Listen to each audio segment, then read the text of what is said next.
Mulamu. Wanjira. Ate ng'okutte ntwala oddawa. Ngenda wafi. Erinda. Kyogamba obwedde oli serious bwotyo. Kati mulamu obadde omanyi nsaaga. Nakati mulamu nzaabuuza kiki ekikutwala amangu ago bwotyo? Mumiikirize ekimala nange ndi muntu. Mulamu ebintu bino naawe tewaali papye bwotyo. Nakugamba omuntu agenda kutereera. Olabika naawe olina bigendererwa byo birala. Robert takyuka ayongera bongezi mize mibi. Gwe kennyini okyogedde mbu ogumiikiriza ddala ogumiikiriza ebintu ebinene ebisinga obungi. Akawala ne kakuvuma ne kakusooza ne kakufiirako. Kyokka era ogenda mukulu ekintu ekitono ennyo bwe kityo. Oba wafunye omusajja ng'ogenda ku bufu. Olaba mulamu sina musajja gwe nafunye. Wabula nalabye nga wano malirawo budde bwange. Talina future ebintu bye byonna obimanya gabeera ge. Kanzire waffe nfune ebyokukola nkole awe nafunira n'omwami omutuufu. Mulamu walirinze. Eyo gy'olaga nayo bw'onoosanga ng'era abalala nabo balina empisa ze zimu n'eza Robert. Ebiseera byange eby'omu maaso wano tebiriyo.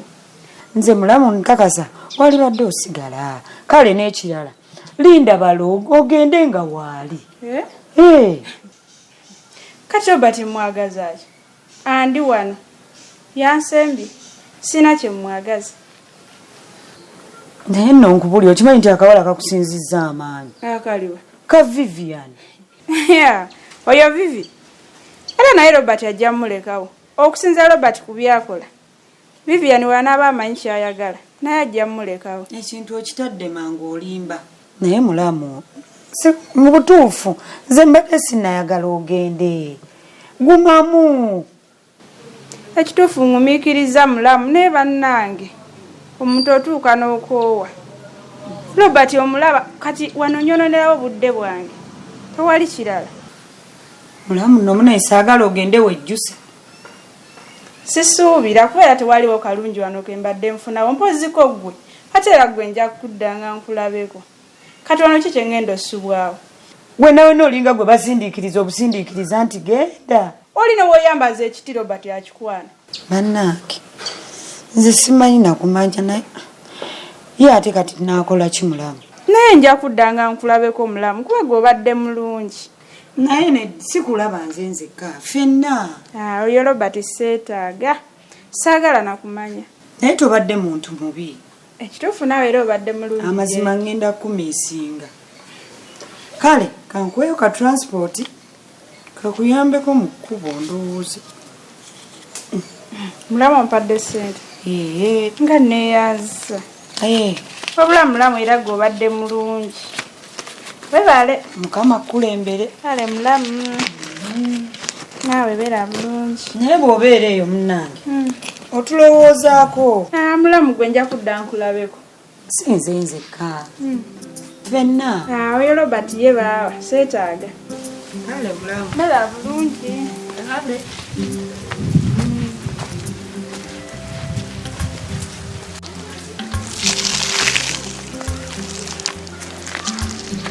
Yakugenda.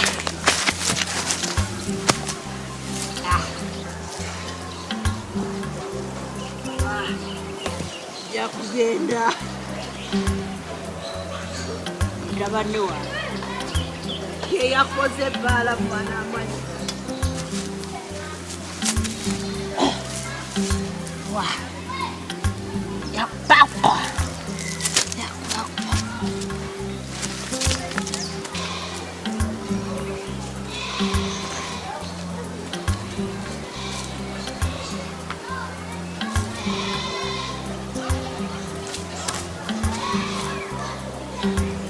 Labe mwazakro. Mama yera na msoga. Damjoga nonsense. What? What? Utege. Yakpakwa. What?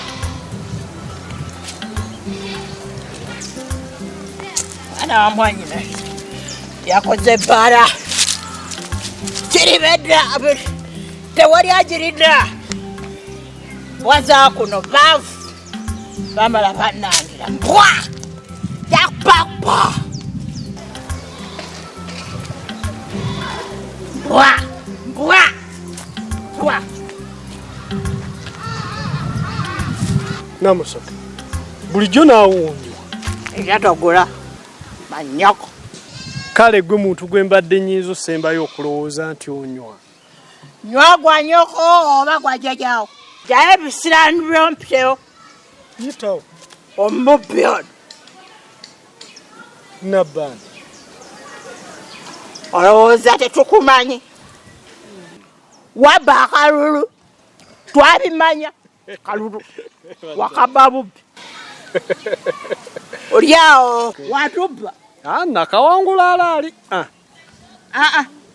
Kansala. Toyina kyotugasa. Mwana Kizza, mwana ntandise okusanga nate. Kale rasita. Mwana wanyamba kyali kyakabi mwana. Gwe kimanyi namutoke teyanjoganya.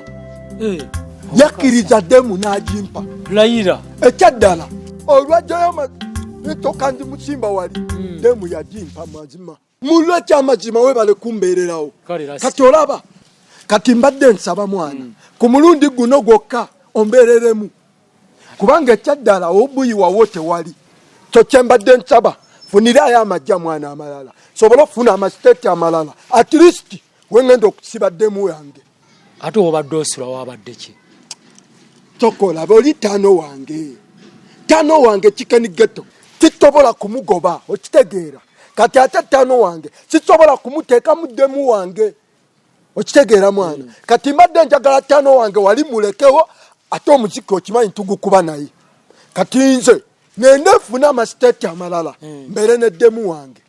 Ne rasita waŋŋamba wano nti nkwesende ogenda okyali omukazi tugenda tukuba music ate onziza mu bintu birala kiki? Olaba ekyamazima kiri bwe kiti ekyo kyo twakiteesaako nekino takibala. Kati mbadde njagala at least nga bwe nakibaza ombeereremu. Okimanyi rasita nawe kyenjagala njagala onkubireyo akayimba akampaana. Ate katya Kizza atunda enku ku kyalo kunakunda amanda amalungi ku KIRIBEDDA nange bammanye nga mmwe. ate kati Kizza naawe tobyonoonye. Ate kubyonoona ki? Kati ate nyimba enkubi ebiki n'amaani. Kizza okimanyi nti awo bava ku mulamwa kubanga olaba kyewali obaze gwe kunteeka mu majja okitegeera mbeere nga nsobola okuba omuziki abantu tubawe zivaibu tugenda okuba omuziki kati nga n'ebigambo byoyimba bitegerekeka naye kati enku n'amanda naawe mwana. Kali kyogala rasita toyaka kuntunda linnya lyange bammanye. Ekyo kyo bw'oba okyagala mullo amazima sigenda kukikola.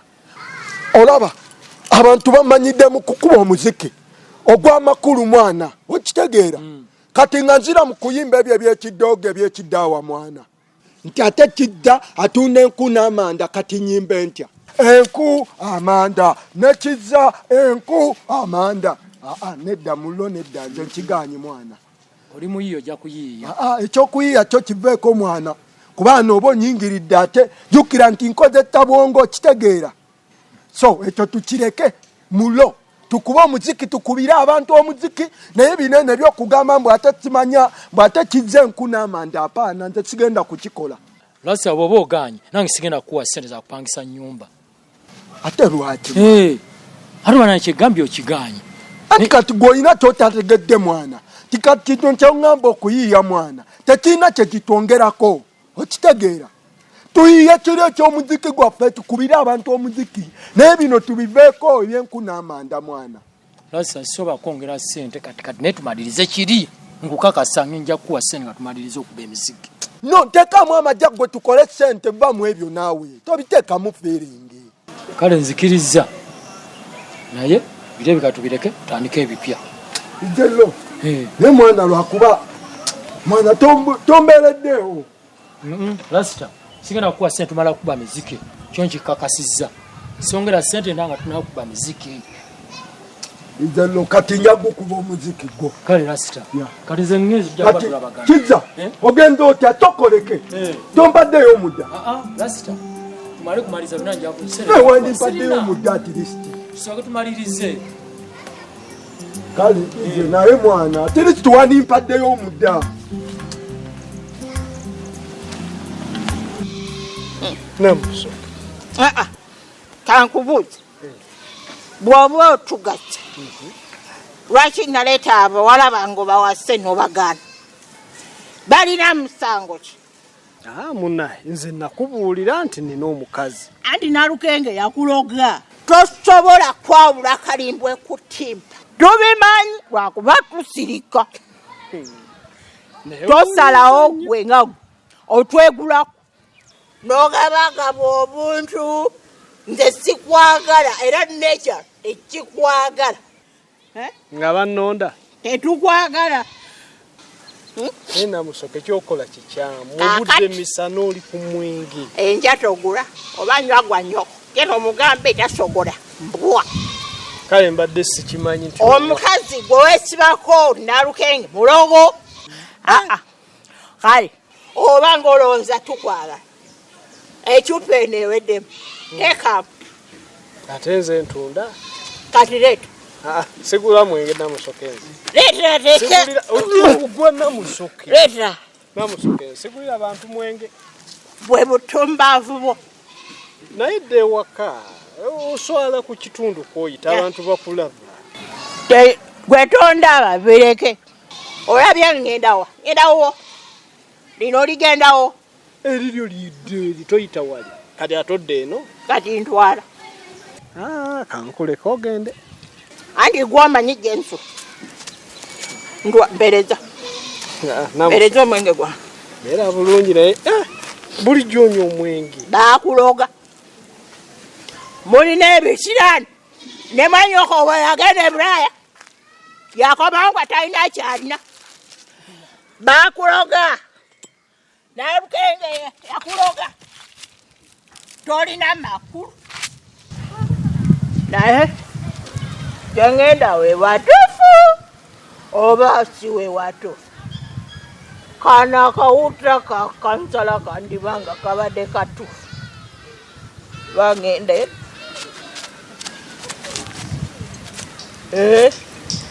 mwana tukabirabye eno yeeka kawuta naye kalinamu agategeera mbwa yapapa mbwa Robert yakoze ebbaala mwana wa mwanyina nze mbwa yapapa